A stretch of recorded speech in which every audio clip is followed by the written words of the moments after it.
नमस्कार, स्वागत है आपका। शुरुआत करते हैं बड़ी खबर के साथ। अयोध्या में राम मंदिर के निर्माण का काम तेजी से चल रहा है। आज से 2 साल पहले यानी 9 नवंबर 2019 को सुप्रीम कोर्ट ने अयोध्या में राम मंदिर बनाने को लेकर फैसला दिया। सुप्रीम कोर्ट ने विवादित जमीन पर रामलला का हक माना। कोर्ट के फैसले के बाद राम मंदिर निर्माण का रास्ता साफ हुआ। अब अयोध्या में तेजी से राम मंदिर के निर्माण का काम हो रहा है। खबरों की माने तो 15 नवंबर तक नींव के ऊपर राफ्ट के निर्माण का काम पूरा हो जाएगा। कुल मिलाकर बीते 2 साल में रामनगरी की तस्वीर बहुत तेजी से बदल रही है। इसको लेकर स्थानीय लोगों और संतों में खुशी का माहौल भी है, क्योंकि भविष्य के अयोध्या का जो खाका सरकार की तरफ से खींचा जा रहा है, उसको लेकर हर किसी को उम्मीद है कि आगे आने वाले समय में अयोध्या की तस्वीर पूरी तरीके से बदल जाएगी।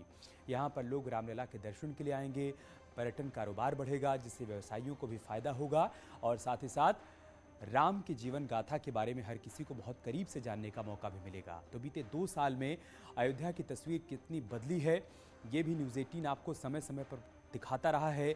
कैसे दिव्य और भव्य राम मंदिर का निर्माण हो रहा है, वो तस्वीरें भी हमने आपके सामने रखी थी। और याद करिए, जब दिव्य और भव्य राम मंदिर के निर्माण का पहला कदम बढ़ाया गया था, वहाँ पर नींव रखी गई थी, वो तस्वीर भी हमने आपको दिखाई थी। और बीते 2 साल में अयोध्या में जो बदलाव हुआ है, उसको लेकर वहाँ के लोगों की जो प्रतिक्रिया है, वहाँ के लोगों की जो राय है, वो भी हम आपके सामने रखते रहते हैं। अयोध्या से हमारे सहयोगी निमिष गोस्वामी इस वक्त हमारे साथ जुड़ चुके हैं। निमिष, मेरा पहला सवाल आपसे यही है कि बीते 2 साल में रामनगरी कितना बदल गई है?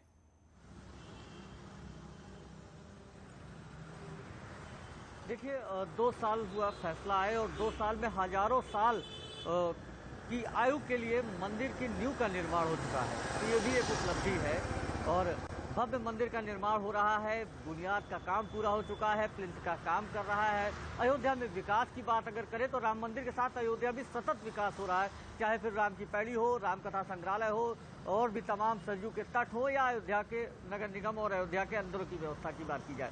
फिलहाल जो उत्साह है रामलला के साथ, वो श्रद्धालुओं को है और अयोध्या वासियों को इस बात का भी आशा है कि भगवान की राम की नगरी उन्हीं के गरिमा के अनुरूप विश्व के मानचित्र पर स्थापित हो रही है।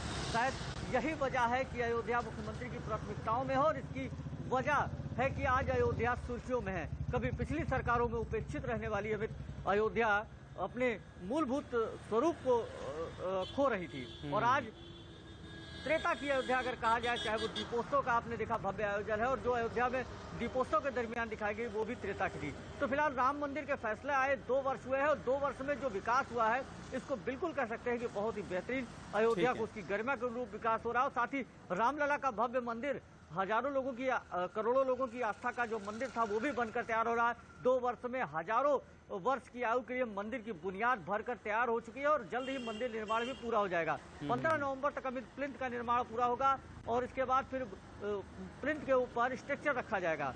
शायद 2022 के लास्ट तक हम लोग रामलला को उनके गर्भगृह में विराजमान कराकर और दर्शन करने का भी सौभाग्य ले सकेंगे। लेकिन फिलहाल जो मंदिर निर्माण की प्रक्रिया है बहुत तेजी के साथ चली और इसी मंदिर निर्माण की प्रक्रिया के लिए एक अहम बैठक 14 नवंबर को दिल्ली में चल रही है, जिसमें ट्रस्ट के सभी सदस्य दिल्ली में पहुंचेंगे और वहां पर भी मंदिर निर्माण को लेकर एक बहुत अहम मंथन होने जा रहा है। तो अमित, जो राम मंदिर निर्माण की जो प्रगति है उसको लेकर ये कहा जा सकता है कि बेहद तेजी के साथ इन 2 वर्षों में अयोध्या ने विकास किया है। रामलला का भव्य मंदिर बन रहा है और साथ ही रामलला अपने अस्थायी मंदिर में बैठकर श्रद्धालुओं को दर्शन भी दे रहे हैं। ठीक है निमिष, कि आप वहीं के रहने वाले हैं, आप विवादों की अयोध्या से लेकर विकास की अयोध्या की हर एक तस्वीर को बहुत करीब से देख रहे हैं।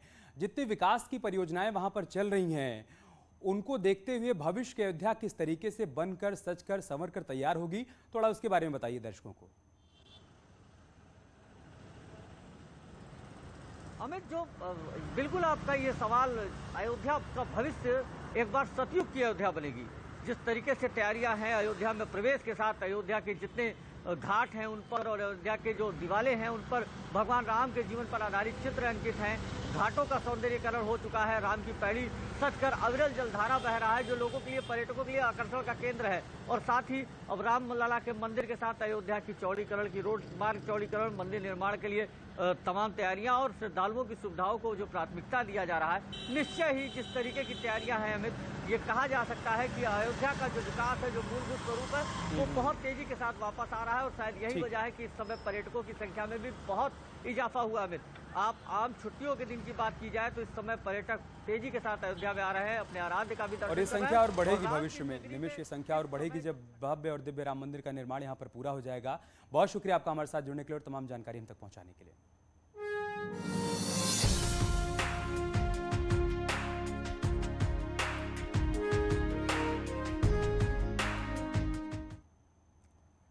और अब मनीष हत्याकांड से जुड़ी एक बड़ी खबर है। कानपुर के मनीष हत्याकांड मामले में बड़ा अपडेट आया है।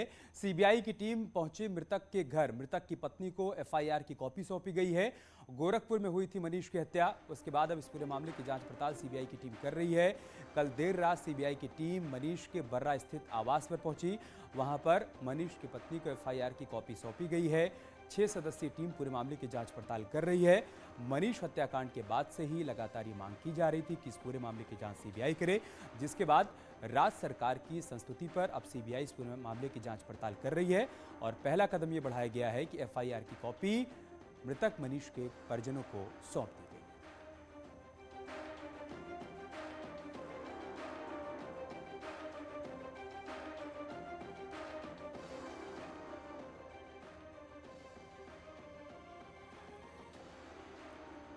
और कानपुर से हमारे सहयोगी सौरभ इस वक्त हमारे साथ जुड़ चुके हैं। सौरभ, आपके पास क्या अपडेट, क्या जानकारी है? देखिए, पूरा गोरखपुर में जिस तरीके से प्रॉपर्टी डीलर मनीष की हत्या हुई थी, उसके बाद पत्नी मीनाक्षी ने जो राज्य सरकार से मांगे रखी थी, उनकी सभी मांगों को पूरा किया गया था और ये सीबीआई जांच की गई थी। सीबीआई की लखनऊ टीम ने जो एफआईआर दर्ज की थी, उसकी एफआईआर कॉपी लेकर के सीबीआई की टीम देर रात मनीष के घर पहुंची है। मीनाक्षी से अभी मौखिक तौर पर जो घटना की जानकारी ली गई है, हालांकि लिखित तौर पर जो उसके बयान दर्ज होने चाहिए थे, वो अभी फिलहाल, चूंकि ये प्रारंभिक मामला है और अभी सीबीआई ने मौखिक तौर पर उनसे जानकारी ली कि किस तरीके से क्या घटना हुई थी। साथ ही साथ उनको एफआईआर की कॉपी सौंप दी है और उनका जो सीबीआई की टीम का कहना है कि अब अगला कदम ये होगा कि वो गोरखपुर जाएंगे। जिस तरीके से मनीष की जो पत्नी है, उन्होंने बताया कि अब गोरखपुर से इस जांच की शुरुआत की जाएगी और उसके बाद उनके दोस्तों के बयान, पत्नी के बयान और अन्य लोगों के जो महत्वपूर्ण बयान हैं वो दर्ज किए जाएंगे। जैसा कि एफआईआर में 3 नेम्ड थे और 3 लोगों को जो है नामित नहीं रखा गया। 3 नेम्ड पूरी जानकारी दी गई विस्तृत तौर से और उन्हें इस बात का भरोसा सीबीआई ने दिलाया कि इस मामले में निश्चित तौर से जो आरोपी हैं उनके खिलाफ सख्त कार्रवाई की जाएगी और जो जांच पे सामने आ जाएगा उनके खिलाफ रिपोर्ट अग्रिम आगे सौंपी जाएगी। बिल्कुल, बहुत शुक्रिया सौरभ आपका हमारे साथ जुड़ने के लिए और जानकारी हम तक पहुंचाने के लिए।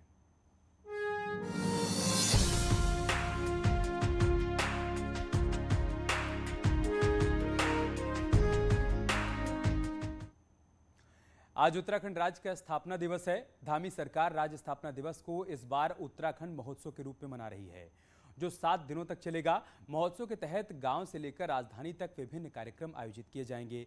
मुख्यमंत्री पुष्कर धामी ने बताया कि इस बार राज्य स्थापना दिवस पर उत्तराखंड गौरव पुरस्कार की शुरुआत हो रही है।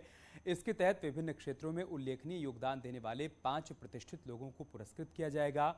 वहीं आज सीएम 9:30 बजे शहीद स्मारक पर शहीदों को श्रद्धांजलि भी देंगे। इसके बाद 10 बजे पुलिस लाइन में रैतिक परेड में शामिल होंगे। धामी आज गैरसैंण भी जाएंगे। सीएम बनने के बाद पहली बार सीएम धामी गैरसैंण जा रहे हैं। वहीं स्थापना दिवस की पूर्व संध्या पर राजभवन को लाइटों से सजाया गया है।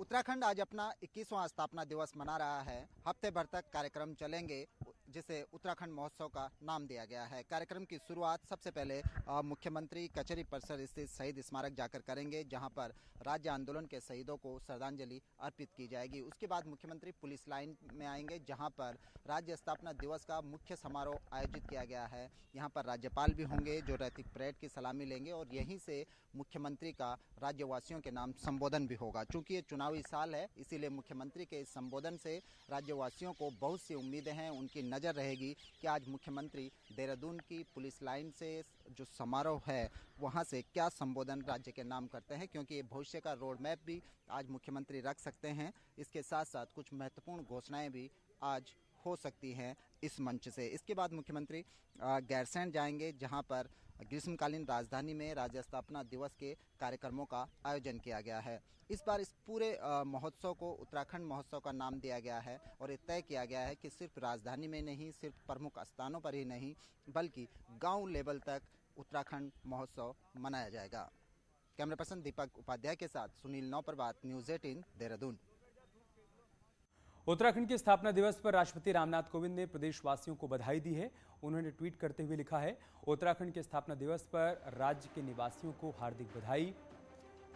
अपने सरल जीवन शैली, ईमानदारी और विनम्रता के लिए प्रसिद्ध उत्तराखंड के लोगों ने अपने परिश्रम से राज्य को एक महत्वपूर्ण स्थान दिलाया है। इस शुभ अवसर पर राज्य के सभी निवासियों के उज्जवल व समृद्ध भविष्य हेतु शुभकामनाएं।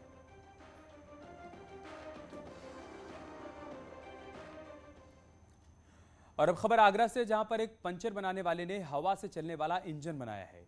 अगर ये इंजन बाजार में आ जाए तो डीजल पेट्रोल पर खर्च होने वाले पैसों की बचत के साथ साथ देश में बढ़ते प्रदूषण की समस्या को भी दूर किया जा सकता है।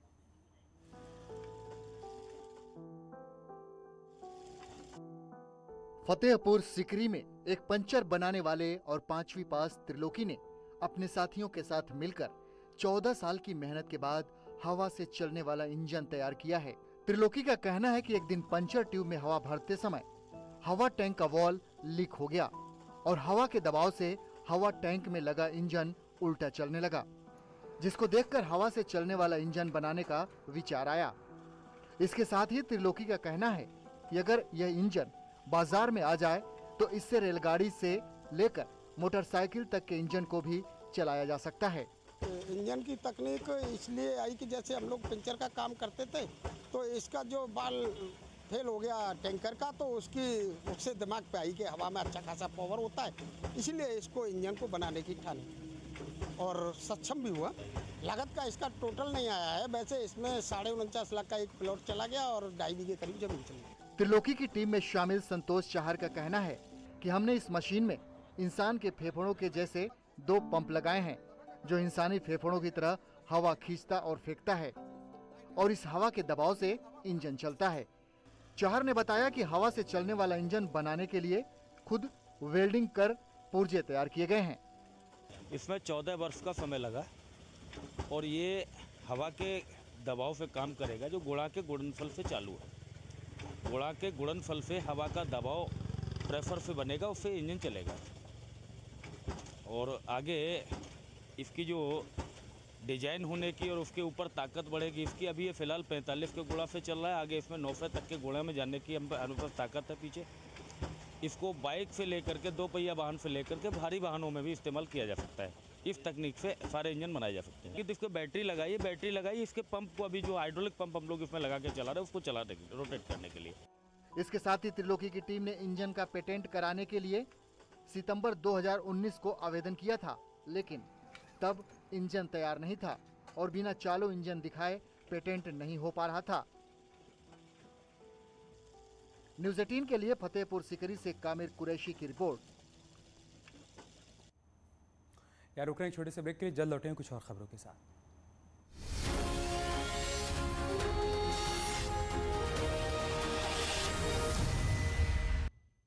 और अब खबर प्रतापगढ़ से, जहां पर आईएएस के भाई अश्वनी का शव उसके गांव पहुंचा। यहां उधार के पैसे मांगने पर दबंग ने लाठी से हमला कर दिया था। इसके बाद अश्वनी को लखनऊ लेकर जाया गया था, जहां इलाज के दौरान उसकी मौत हो गई। आरोपी को गिरफ्तार कर लिया गया है, उसे जेल भेजा गया है और पुलिस पूरे मामले की जांच पड़ताल कर रही है।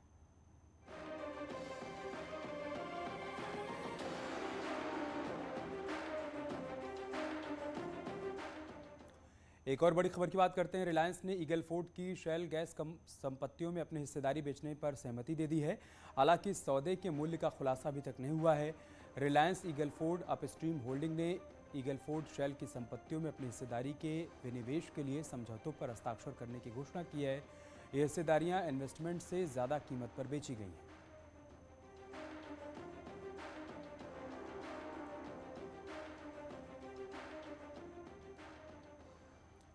और चलिए इसके साथ इस बुलेटिन में इतना ही। खबरें जारी हैं, आप बने रहें हमारे साथ। नमस्कार।